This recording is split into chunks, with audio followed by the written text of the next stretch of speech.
With me now, the voice of the blue-collar man, Joel Wurzelbacher, or better known as Joe the Plumber. Good to see you, Joe. Hey, thanks for having me. Okay, we get it, what happened with Paul Ryan. Weigh in here. What was your reaction to the media attacking Paul Ryan but saying nothing about Nancy Pelosi's crumbs and pathetic comment?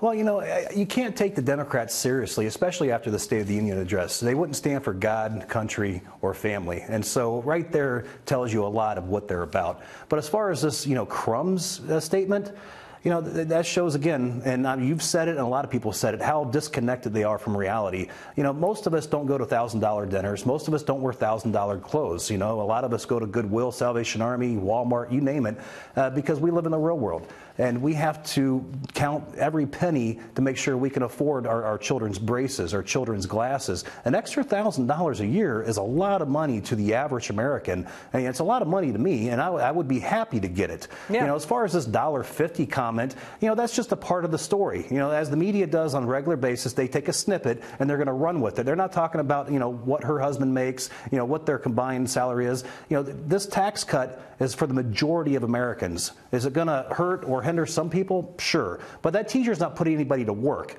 Donald Trump is, and that's what we got to focus on, is the simple fact that, manufacturing is up. He was in Cincinnati today. Yeah. I got friends out in California, I have friends all over the country that I talk to on a regular basis. The small businessman is happy because he's able to actually make orders, fulfill orders, and sell those orders, and that's what it's about. Yeah, to your point, a $1,000 bonus is equal to 1 week's salary for a guy or a lady making $50K a year. And, to your point, President Trump did speak to American workers in Ohio who got a bonus due to the tax cuts and basically talked about what it means to them. Let's watch.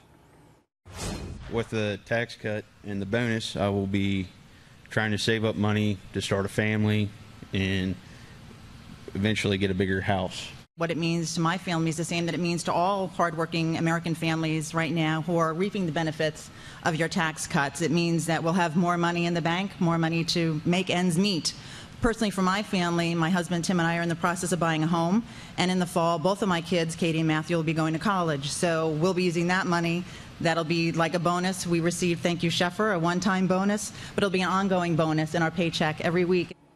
Watching them, Joe, it's clear, it seems pretty apparent that Nancy Pelosi did not talk to anybody about the effect of the tax cuts and those $1,000 bonuses. These are real Americans, real life people talking about how much that money means to them. Doesn't this validate that this was a good move to do the tax cuts? Well, absolutely, it validates it. But, Nancy Pelosi, again, going back to being disconnected from reality, at least she's consistent, going back to we have to read the bill to see what's in it. She's not talking to the American people. She's not talking to her base. In fact, quite frankly, President Donald Trump has done more for Nancy Pelosi's supposed base as far as union workers. Now they're going to have better jobs, better paying jobs, more production. So you got plants moving back into Michigan, coming from Mexico. That didn't happen underneath Barack Obama or Speaker Nancy Pelosi. That happened under President Trump, making things happen for America. So, she's going to stay disconnected, and the Conservative Party, Republican Party, whatever you want to call it, they're going to start grabbing the union workers, which, 9 out of 10 times have gone Democrat. That's why we won Pennsylvania, because they have faith in President Donald Trump. Joe Wurzelbacher, Joe the Plumber, good to see you, sir. Thanks so much for coming on.